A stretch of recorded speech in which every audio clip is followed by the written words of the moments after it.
Hmm. Hello everyone, welcome to Ansarkari.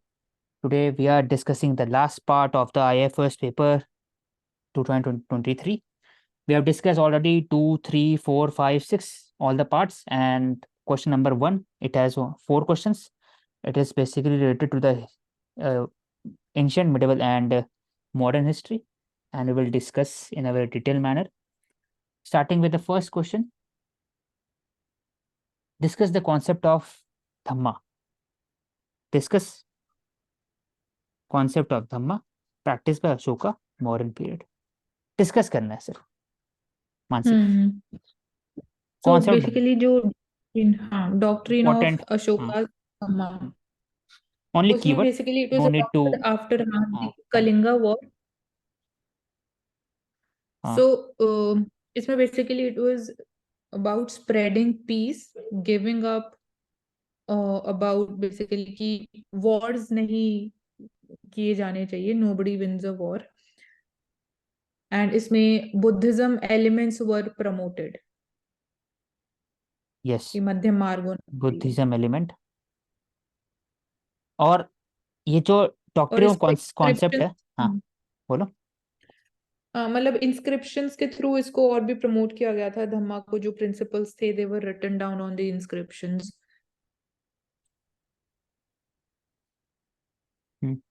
Rock and pillar edicts important official Dhamma Mahamatya Dhamma Mahamatyas were appointed. Enforcing Dhamma punishment अब concept Dhamma तो concept Dhamma was for two purposes पहला तो उनको realisation था कि war brings destruction it brings sadness it brings pain prosperity आता है piece में तो पीस इंपॉर्टेंट है तो बुद्धिज्म प्रिंसिपल का हम लोग फॉलो किए और उसको फैलाए लेकिन सेकेंड पर्पस था Mansi it is related to the political stability अगर आपको इंटीग्रेट करना है hmm. Surrounding areas for example जो रॉक एडिक्ट्स में पाया गया है कि उनका जो मिशन था Dhamma mission Dhamma mission it was to Egypt Sri Lanka Ceylon जिसको बोलते हैं पांड्यन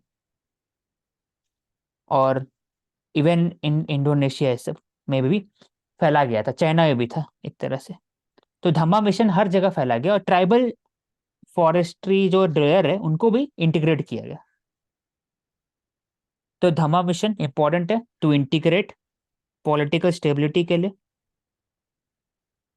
तो it was a strategic concept also सिर्फ वो रिलीजियस कॉन्सेप्ट नहीं था स्ट्रैटेजिक कॉन्सेप्ट था Ashoka did not wanted right. To start a new religion he wanted to imbibe the ideas from the old religion that is buddhism and also some ideas of the traditional religion such as brahmanism का और फिर आजीविका sect उनका भी role लिया तो एक new form of start किया उन्होंने मेथड ताकि लोग को इंटीग्रेट करे पीस आए प्रॉस्पेरिटी आए इकोनॉमिक डेवलपमेंट आए और ओवरऑल एडमिनिस्ट्रेटिव जो गवर्नेंस है उसका एक मॉडल था तो Dhamma was also for governance कैसे code of conduct ethical code of conduct sacrificial element नहीं होना चाहिए वेजिटेरियन को प्रमोट करना है आपस में भाईचारा करना चाहिए तो श्रमण और ब्राह्मण के बीच में डिवाइड नहीं होना चाहिए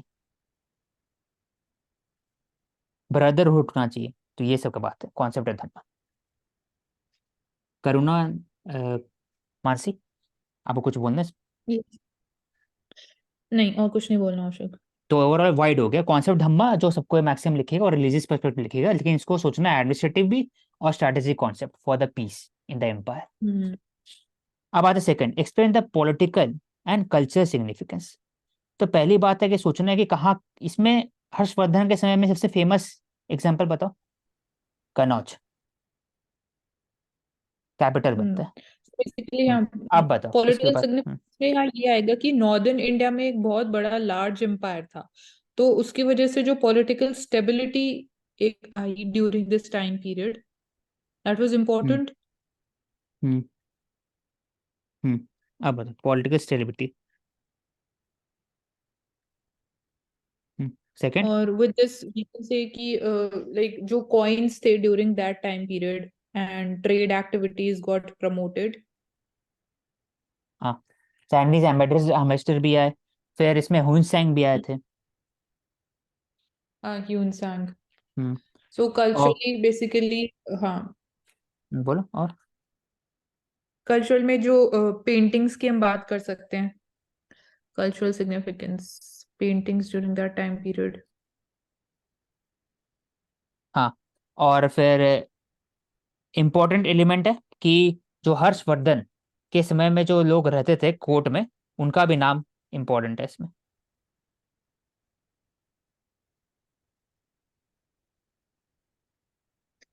और कल्चरल सिग्निफिकेंस में क्या आएगा? लैंग्वेज को प्रमोट किया,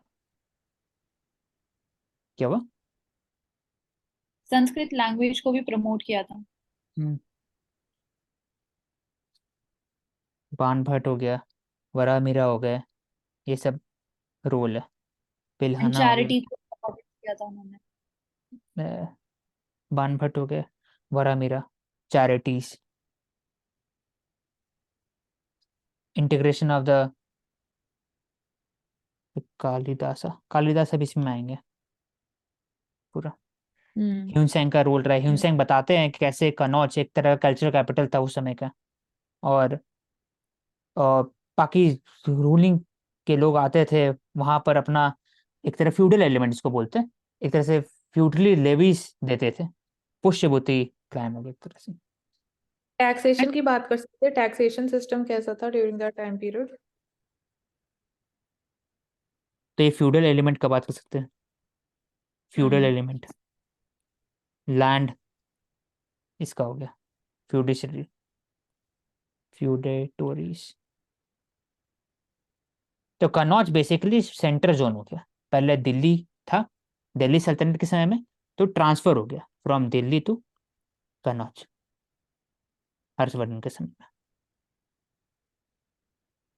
और हर्षवर्धन के वो इतना इंपॉर्टेंट है कि उसके बाद ट्राइपेटाइट स्ट्रगल स्टार्ट हुआ बिटवीन द राइट। प्रतिहारस, यहाँ पर आपका साउथ से आपका आएगा ऐसे, यहाँ पालास, और नीचे से आएगा का राष्ट्रकूटस।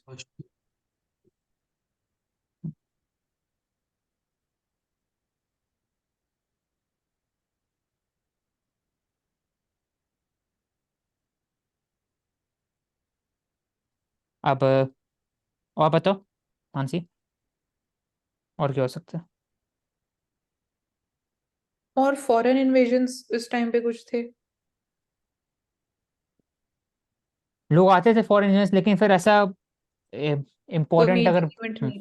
हम्म, क्योंकि उसके बाद से आना स्टार्ट हुए थे बेसिकली, जब हर्षवर्धन डाइड हो गए थे, उसके बाद जब दो तीन राजा थे, उनका नाम मुझे वापस एक बार चेक करना है, उनके समय में उस तरफ से इन्वेजन स्टार्ट होता है, Arabic invasion in the northern. So ठीक है। एंड आई ऑल्सो थिंक जो कॉन्सेप्ट है ड्रामा का एंटरटेनमेंट के लिए, वो भी इन्होंने इंट्रोड्यूस किया था। हम्म, फिर और भाई जो नाम है ऐसे नाइन जेम्स इसको बोला जाता है, बाण भट्ट के अलावा भी, फिर कालिदासा हो गए, शंकु हो गए, वारामीरा हो गया, तो ऐसा और भी नाम है, इनको प्रमोट किया गया पूरा।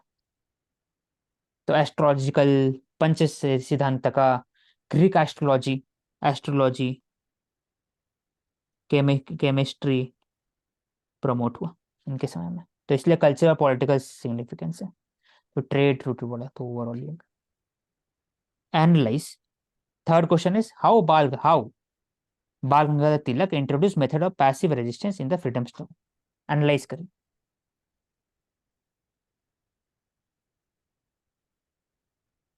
so he was again इसको, like एनालाइज लाल करें पाल पाल। हाउ। तो हम हमेशा बात करेंगे पहला कि पैसिव रेजिस्टेंस मतलब क्या हुआ, कनेक्ट विद पीपल,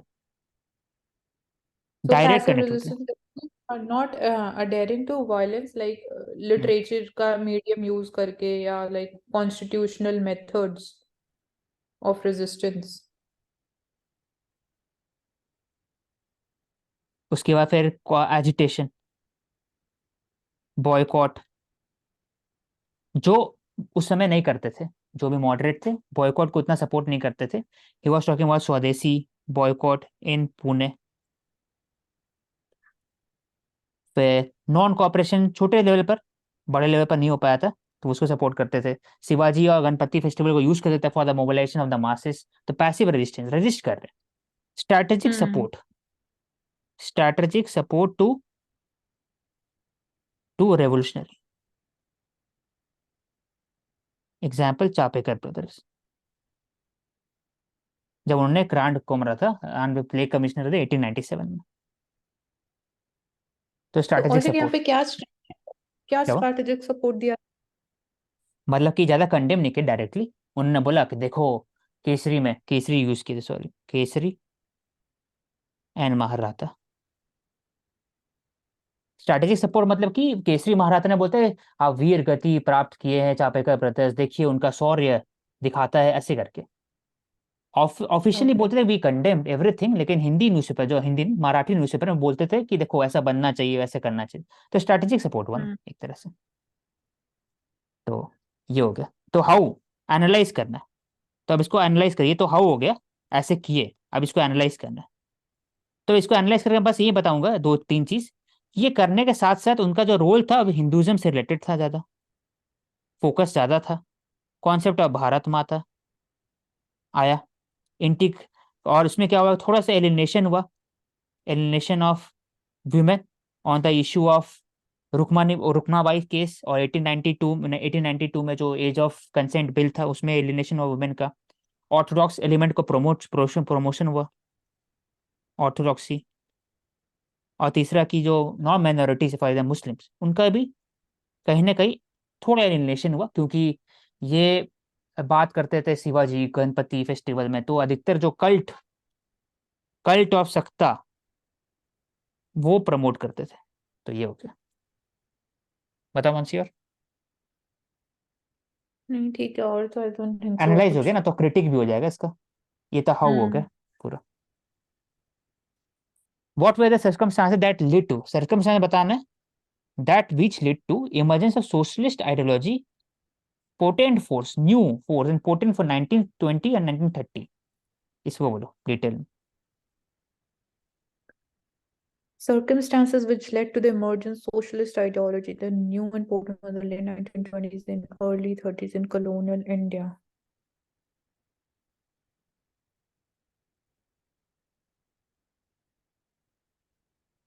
मतलब इस टाइम पीरियड के दौरान थोड़ा हाँ जो वही चीज, फ्रीडम जो जो हो स्ट्रगल रहा है था वो इवेंट, और। सोचो एक बार हम्म कि क्या क्या तो हो सकता है। नॉन कॉपरेशन के बाद, हाँ, नॉन कॉपरेशन मूवमेंट के बाद और जो चौरी चौरा इंसिडेंट्स हुआ हाँ, उसके बाद थोड़ा लाइक जो फ्रीडम स्ट्रगल था उसको और ब्रॉडर और वाइडर इंक्लूसिव बनाने की लिए सोशलिस्ट आइडियोलॉजी का इमर्जेंस हम बोल सकते हैं। लाइक फार्मर्स और वुमेन पार्टिसिपेशन उस टाइम पे इंक्रीज हुआ, रेवोल्यूशनरीज का हम रोल बोल सकते हैं। हाँ मैं बता रहा हूँ। बेसिकली क्या हुआ कि एनसीएम, पहले जो एनसीएम था उसमें बहुत ज़्यादा भरोसा था ये यूथ का, और फिर जो लेफ्टिस्ट उन लोग का। लेकिन जब एनसीएम विड्रॉ हुआ तो उसके बाद से एक sense of despair, sense of injustice feel हुआ कि भाई क्यों कर रहे हो वापस। तो जो radicalization of hmm the youth towards the revolutionary revolutionary element, उसमें हुआ। इसके लिए सोशलिस्ट आइडियोलॉजी, दूसरे साथ सोवियत यूनियन 1970 में फॉर्म हुआ, बोल्शेविक रेवोल्यूशन आया 1917 1919 में, और विक्ट्री हुआ, और Soviet Union as a power block हुआ, तो सबको लगा कि हम भी ऐसा कर सकते हैं इंडिया में। तो 1925 में एम एन रॉय के अंदर में कम्युनिस्ट पार्टी ऑफ इंडिया बना उसी समय में। और दूसरा कि साथ ही साथ जो सीएसपी है ये भी फॉर्मेशन हुआ, कांग्रेस सोशलिस्ट पार्टी।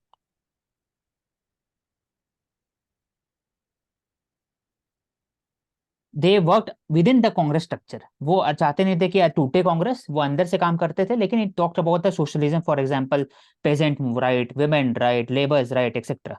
और फर्स्ट वर्ल्ड वॉर के बाद में फर्स्ट वर्ल्ड वॉर के बाद में दो इंपॉर्टेंट एरिया आता है। पहला कि कॉटन टेक्सटाइल इंडिजनाइजेशन स्टार्ट हुआ, क्योंकि iron, cotton industries were indigenized because British wanted more and more integration of the Indian laborers into the industries. वो तभी होगा जब आप इंडिजनाइज करोगे। तो बनिया और गुजराती और मरवाड़ी सब इन्वेस्टमेंट करना स्टार्ट कर दे कॉटन टेक्सटाइल में और आयरन एंड इंडस्ट्रीज, बाकी सबको कॉन्ट्रैक्ट मिलना स्टार्ट हो गया।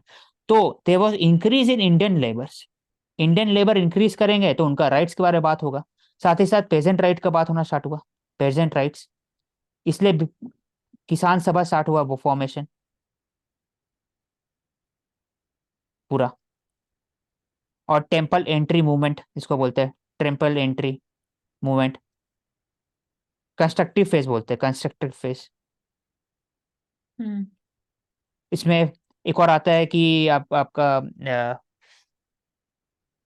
Sikh Sikh reformation movement 1925। Gurdwara reform gurdwara reformation का मूवमेंट था एक तरह से। तो ये सब कंस्ट्रक्टिव फेज का मूवमेंट है।